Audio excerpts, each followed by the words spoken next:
दोस्तों, आज एक बार पुनः डिजिटल प्लेटफॉर्म पर राम राज्य की ओर कड़ी में मेरे साथ हैं मेरे प्रिय मित्र, समाज सेवी, कई सामाजिक संगठनों से जुड़े हुए डॉक्टर ललित चौहान जी। उनके मतानुसार जानेंगे कि हमें राम राज्य की जो संकल्पना है साकार करने के लिए क्या क्या अपने आप में, अपने समाज में, अपने वातावरण में परिवर्तन करने होंगे। श्री ललित चौहान जी हमें अवगत कराएंगे कि अपने से प्रारंभ करते हैं और आगे कहाँ कहाँ तक परिवर्तन करें हम, जिससे कि राम राज्य की संकल्पना है साकार हो। सबसे पहले मैं अपने भाई साहब, बड़े आदरणीय भाई साहब राजवीर भाई साहब को प्रणाम करना चाहूंगा। ललित भाई नमस्कार। नमस्कार। जहां तक रामराज की स्थापना की बात है तो हमारे सभी के आदर्श मर्यादा पुरुषोत्तम रामचंद्र जी का हम सभी अनुसरण करते हैं। उन्होंने अपने जीवन में पिता के आज्ञा के लिए, उनका आज्ञा का अनुसरण करने के लिए अपने आप को 14 वर्षों के लिए वनवास में भेजा। देखिए भाई साहब, मेरा एक मानना है कि मर्यादा पुरुषोत्तम राम के जो आदर्श थे, हम जो अपने रामराज की स्थापना की परिकल्पना कर सकते हैं ना, उसके लिए जब तक हमें अपने रामचंद्र जी के जो क्रियाकलाप थे उनका ही अनुसरण करना पड़ेगा। और इस चीज की संभावना संभव है जी। और जैसे कि देखिए, जहां तक शुरुआत होती है तो मैं सबसे पहले यही कहना चाहूंगा कि शुरुआत होती है परिवार से, और परिवार में सबसे पहले पिता पुत्र, आपका अपना आपसी व्यवहार क्या है, परिवार में कितना प्रेम है आपका आपसी, ये सब बहुत महत्वपूर्ण है जी। उसके बाद समाज की बात आती है। समाज में आपका अपने आसपास, आस पड़ोस, अपने मित्रों के साथ में, पड़ोसी के साथ में आपका क्या व्यवहार है, ये बहुत महत्वपूर्ण है वैसे जी। जहां तक शिक्षा पद्धति की बात है तो मुझे लगता है भाई साहब, शिक्षा पद्धति में भी बहुत कुछ बदलाव करने की आवश्यकता है जी। जैसे कि अब हम लोग क्या है, अपने इतिहास और अपने जो पूर्वजों या अपने शास्त्रों को काफी हद तक भुला के बैठे हुए जी जी। तो उसमें काफी कुछ बदलाव की आवश्यकता है, क्योंकि अभी तक जो चलता रहा है उसमें, उसके हिसाब से हमारी जो नई जनरेशन है वो अपने इतिहास और अपने शास्त्रों से अनभिज्ञ है बिल्कुल। हाँ, मैं यहाँ पर कहना चाहूंगा आपसे, नाम लेना उचित नहीं होगा। किसी मशहूर कलाकार से पूछा गया था, अभिनेत्री थी वो, जो कि उनके परिवार में राम के नाम पर ही नाम लिखे हुए हैं कि लवकुश कौन थे जी। या राम के बारे में पूछने पर वो कुछ भी नहीं बता पाई थी जी। अच्छी हाई एजुकेशन के बावजूद भी राम के बारे में कुछ भी नहीं पता होना, ये हमारी शिक्षा पद्धति संस्कारों में कमी मानी जाएगी। ये एक जो शत्रुघ्न सिन्हा की बेटी है, नाम लेना उचित नहीं है यहाँ पे हाँ, तो ये मुझे लगता है कि उसकी समस्या नहीं, ये पूरे समाज की समस्या है आज की जी जी। क्योंकि आजकल क्या है, जो ज्ञान दिया जा रहा है ना, उस ज्ञान का मुझे लगता है कि कुछ शास्त्रों से या हमारे जो पुराना इतिहास है, हमारे देश का जो इतिहास रहा है, उससे कहीं तक भी कुछ मुझे लगता नहीं कि ज्यादा कुछ मैच करता है जी। जो पढ़ाया जा रहा है उसका जो हमें मतलब हमारी जो नई जनरेशन को परोसा जा रहा है जी, वो वही दिया जा रहा है जो जितनी जानकारी वो देना चाहते हैं। उससे मुझे लगता है कि उससे ज्यादा कुछ जानकारी नहीं दी जा रही है हमारी नई जनरेशन को, और ये आगे के लिए बहुत ही घातक साबित होने जा रहा है। नहीं, अब एजुकेशन में अच्छी प्राप्त करने के बाद एग्जाम पास कर लेते हैं, कंपटीशन एग्जाम पास कर लेते हैं, अच्छी नौकरी प्राप्त कर लेते हैं, बिल्कुल जी। किंतु जो हमारी मूल समस्या है जी समाज में, वो समाप्त नहीं हो रही ना। हाँ, तो वही मैं उसी बात पे आ रहा हूँ भाई साहब। जैसे पहले क्या होता था, हम लोग गांव देहात से बिलोंग करते हैं, और पहले सबसे पहला क्या होता था, शिक्षा ठीक है अपनी जगह पे था, लेकिन व्यवहारिकता बच्चे को शुरू से सिखाई जाती थी। आज के समय वो व्यवहारिकता कहीं हद तक मुझे लगता है खत्म होती जा रही है। जैसे बच्चा है, बच्चे का सिर्फ एक दायरा कितना होता है, अपने माँ बाप, और कुल मिला के मुझे लगता है वही है। क्योंकि न्यूक्लियर फैमिली जहां तक होती जा रही है, तो उससे क्या है, एक परिवार समाज का थोड़ा सा मुझे लगता है कि वहां से थोड़ा जो आगे हमारी नई जनरेशन है वो कटती जा रही है। जी। तो उसके बारे में उनको जानकारी देना, और ये सब संभव है शिक्षा के माध्यम से। नहीं, आप ये कहना चाह रहे हैं कि परिवार में संस्कार मिलते थे दादा दादी से, बाबा से, ताऊ से, बिल्कुल संस्कारों में जी, कमी आती जा रही है। बिल्कुल बिल्कुल। तो मुझे लगता है भाई साहब, जहां तक आपने रामराज की स्थापना की बात की है, तो उसकी शुरुआत मुझे लगता है यहीं से संभव है। जी। सबसे पहले आप अपने परिवार में अपने बच्चे को उस तरह का माहौल प्रदान करेंगे। फिर शिक्षा व्यवस्था की जहां तक बात है, तो शिक्षा व्यवस्था में भी कई हद तक इसमें बदलाव करने की आवश्यकता रहेगी, और उसमें मुझे लगता है कि हमारी जो सरकार है उसको कहीं हद तक अपना इन्वॉल्वमेंट जारी रखना चाहिए। जैसे कि अभी राम मंदिर का शिलान्यास, भूमि पूजन हुआ समाचार हुआ में, राम मंदिर के भूमि पूजन में लोगों ने दीप जलाए, बड़ा जोर शोर से सबने भक्ति भाव प्रकट किया। जी उससे लग रहा था कि हमारे अंदर अभी भी जो राम राज्य की कल्पना है या राम के प्रति जो हमारा समर्पण है वो हमारे अंदर है, उसे जगाने की आवश्यकता है। बिल्कुल बिल्कुल भाई साहब। तो उसी तरह से राम राज्य की कल्पना पर भी हमें क्या क्या जगाना चाहिए, किस किस तरह से मतलब हमें लोगों को समझाना चाहिए, उत्साहित करना चाहिए, प्रोत्साहन करना चाहिए, ये छोटा। जी जहां तक रामराज की स्थापना की बात है, मैं एक बार फिर से दोहराना चाहूंगा जी कि जो हमारे सबसे पहले स्थापना की शुरुआत हम कहां से करेंगे।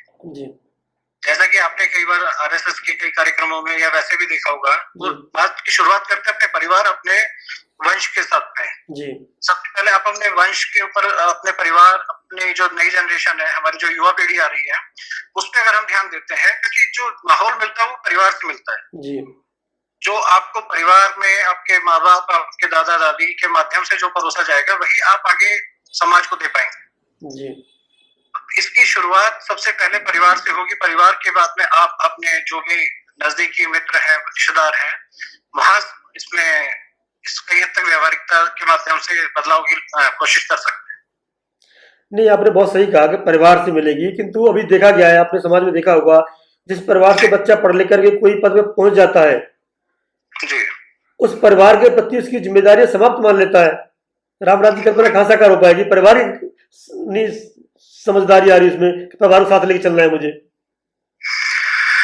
भाई साहब, मैं फिर उसी बात को तीसरी बार दोहराना चाहूंगा। देखिए, ये होता है संस्कारों के माध्यम से। आज अगर एक व्यक्ति की शादी होती है, वो कहीं जिम्मेदारी, हम जैसे हम भी है, मैं देहात से आता हूँ, मुजफ्फरनगर क्षेत्र से बिलोंग करता हूँ, मैं दिल्ली में रहता हूँ, लेकिन जहां तक मेरे परिवार के प्रति मेरी जो जिम्मेदारी है, वो माँ बाप के प्रति है, समाज के प्रति है, या अपने और भी मित्रगणों के प्रति है, वो सब अपना अपना एक स्थान है उन लोगों का।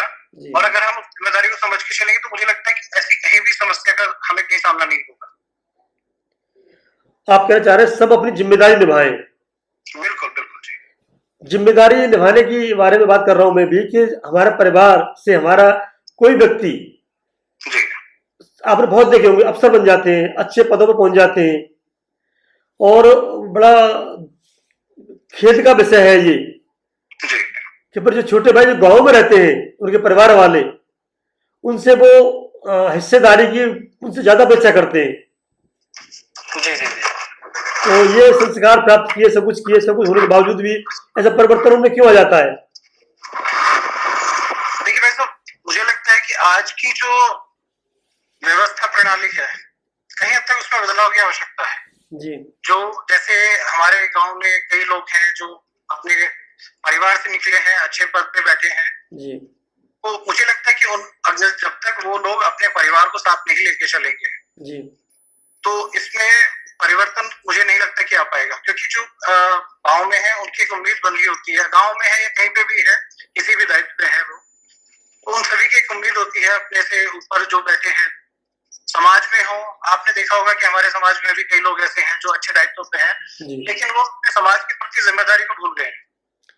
जी, यही तो हम कहना चाह रहे हैं, जब वो जिम्मेदारी नहीं भूलनी चाहिए, उसी संस्कार से निकले हैं, उसी परिवार से निकले हैं, वो अपना दायित्व क्यों नहीं निभा पा रहे हैं? जिससे कि हम बार बार कहते हैं कि परिवार अपने दायित्व नहीं निभा पा रहे हैं, तो राम राज्य की कल्पना पूरी नहीं हो पा रही है।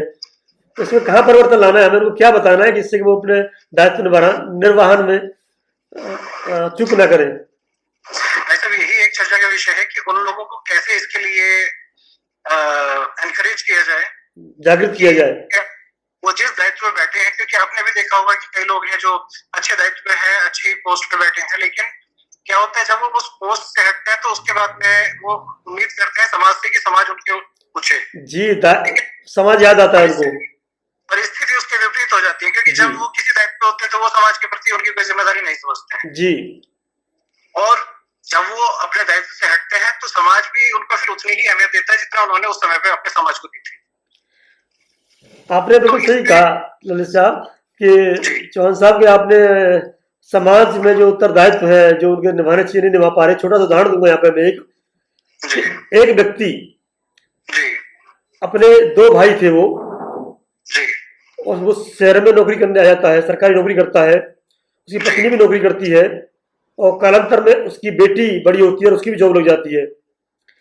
एक परिवार में 3 लोग कमा रहे होते हैं और दूसरा भाई जो गांव में है बहुत छोटी सी जमीन का हिस्सा होता है। सामान्य तौर पे मैं कोई कैलकुलेशन नहीं बताना चाहूंगा यहाँ पे, तो उससे कहते हैं कि आप खेत का भी खाते हो, आप भैंस का दूध आता है उससे भी खाते हो, आप पेड़ पौधों के जो फल आते हैं उन्हें भी खाते हो। इतने सारी चीजों को उनको बताते हैं कि आप उत्पादन ले रहे हो, जबकि आप खुद सोचिए आजकल जमीन में कितना लाभ होता है, कितनी हानि होती है। वो ये भूल जाते हैं, वो भूल जाते हैं कि उनके यहाँ अमूमन, मुझे अमाउंट नहीं बताना चाहिए, कोई भी सरकारी नौकरी होगी 3 नौकरी आ रही है, महीने में आ रही है और उसे साल से गुणा करें 12 महीने से, उनका अमाउंट और जो छोटी जमीन में आ रहा है उसका अमाउंट में करीब 30 से 40 गुने का अंतर है। पर आरोप गांव का ये छोटा भाई है, किसान है, उस पर लगाते हैं कि वो सब खा गया, सारा खेत खा गया। ये धारणा कैसे बदलेगी?